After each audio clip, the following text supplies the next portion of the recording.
Marcus Aurelius. Saya tidak tahu ini nama yang akrab apa asing di telinga. Paling tidak sekarang dengar, itu sudah pahalanya besar. Ya, paling tidak ngerti lah ada tokoh yang semacam ini. Oke, pelan-pelan ya.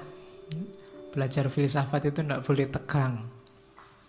Tidak usah berharap macam-macam nanti ngerti apa, pengen tidak, santai saja. Alhamdulillah masuk, tidak masuk juga tidak apa-apa.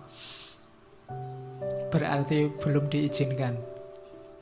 Kadang-kadang kan gitu, bagian-bagian paling penting kamu malah ngantuk. Akhirnya tidak paham. Ya wis, itu takdirnya memang begitu. Oke. Beliau dikenal sebagai tokoh filsafat stoikisme. Dulu kita pernah belajar itu dan dulu pernah disinggung sedikit-sedikit tentang Marcus Aurelius. Malam ini kita masuk agak banyak. Jadi dengan bekal filsafat stoik ini, Marcus bisa jadi pribadi yang tangguh, sabar. Marcus ini dikenal raja yang sangat sabar, ulet, tekun, dan akhirnya menang. Meninggalnya karena sakit, tidak karena perang. Meskipun hidupnya banyak mengalami pengeram, mengalami bencana alam. Oke, kita lihat ya dahsyatnya filsafat dalam diri seorang pemimpin stoikisme. Ada tokoh barat yang meneliti filsafat Islam, namanya Joseph van Es. Katanya Joseph van Es, hasil penelitiannya tentang stoik ini, sebenarnya epistemologi yang banyak dikembangkan dalam tradisi filsafat Islam itu bukan Aristotelian, tapi logika-logika stoik. Makanya bau spiritualnya agak kental. Kalau Aristotelian murni kan agak realisme. Kalau coba baca Al-Kindi, baca Al-Farabi, baca Ibnu Sina, itu kan bau spiritualnya kuat. Cara berpikirnya agak bau stoik. Ya silahkan kamu cari sendiri apa ya begitu. Oke, kita lihat ya, di mana menariknya stoikisme khasnya Marcus Aurelius. Orang stoik itu ciri berpikirnya 4. Yang pertama, berfilsafat tidak perlu jelimet, yang penting baik dan manfaat. Nah, ini prinsip luar biasa. Kalau di kita kan kadang-kadang filsafat itu kalau nggak jelimet kan kurang filsafat. Filsafat itu harus rumit. Kalau tidak rumit, tidak filsafat. Prinsipnya stoik kebalikannya. Nggak ada gunanya perumitan-perumitan itu. Yang simpel saja, apa adanya, tapi baik dan manfaat. Di antara yang membuat banyak orang trauma sama filsafat itu kan buletnya itu. Semakin ada tokoh filosof ngomong kok jelimet, semakin kamu puji, wah filsafatnya jeru gue mesti. Ya kan, setiap kali kamu nggak paham kan kamu anggap itu wah dalam itu, kan gitu kamu. Padahal prinsipnya stoik kebalikannya, tidak begitu. Jadi gagasan-gagasan besar itu tidak terlalu penting. Yang penting itu gagasan yang baik dan manfaat. Itu rumus pertama itu. Makanya stoikisme itu mudah dipahami. Kenapa kalian tidak paham? Ya karena bahasa Inggris kebanyakan referensinya, terjemahan ke dalam bahasa Indonesia. Yang kedua, stoikisme ini rasanya agak cocok sama dunia timur karena yang ditekankan dimensi internalnya manusia, dimensi dalamnya, dimensi ruhaniahnya. Termasuk konsepnya tentang kebahagiaan. Orang-orang stoik meyakini bahwa bahagia atau tidak bahagia itu tergantung dirimu yang ada di dalam, bukan tergantung yang di luar diri.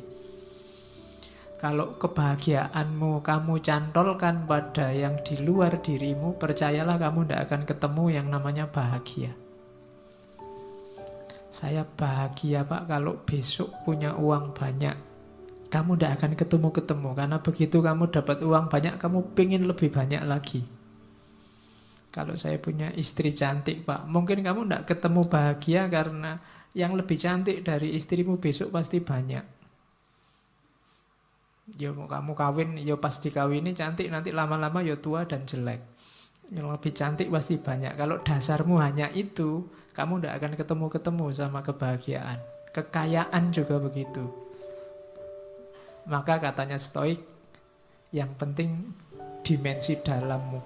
Meskipun gak terlalu cakep, gak terlalu kaya, asal kamu puas, rela, ridho, bahasa agamanya, sudah cukup bahagia.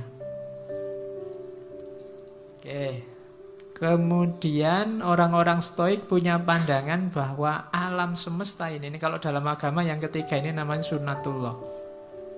Ada logos universalnya. Jadi alam ini ada sistemnya dan ada tujuannya. Kenapa kok menurutmu kadang tidak adil, menurutmu kadang tidak imbang, menurutmu kadang tidak cocok? Biasanya kesimpulanmu begitu karena lihat parsial-parsial.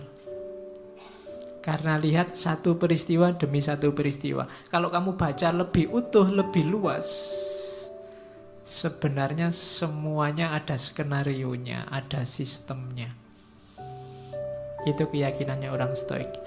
Sekali-sekali perlu ada bencana, sekali-sekali perlu ada kesedihan, sekali-sekali itu membacanya jangan diputus di bencana itu saja, di kesedihan itu saja. Bacanya jauh lebih luas, nanti akan kelihatan ada skenario besar.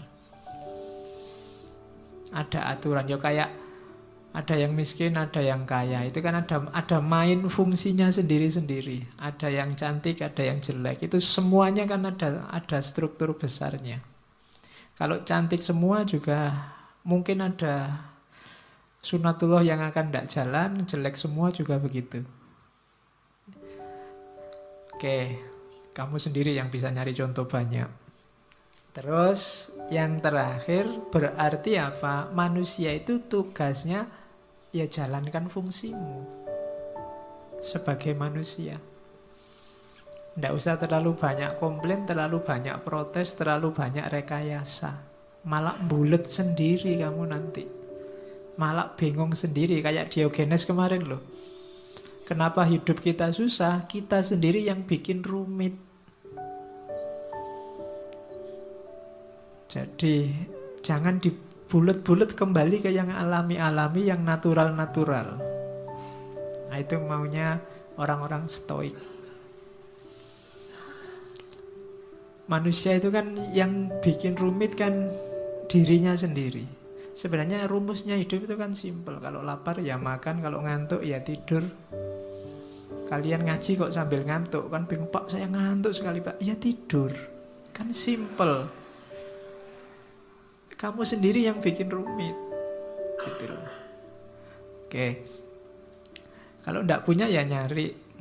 Kalau yang dicari ada di orang lain ya minta nggak dikasih ya utang. Itu kan rumus simpel sebenarnya. Utang nggak boleh ya dirayu. Ya, nggak bisa ngerayu ya ngerampok. Oke, jadi ada rumus-rumus simpel yang kita bikin rumit sendiri. Dan itu kadang menyusahkan kita sendiri. Jadinya nggak balance hidup kita. Hidup ini ada sunnatullahnya, ada rumus-rumus pakemnya. Ini 4 cara berpikirnya orang stoik.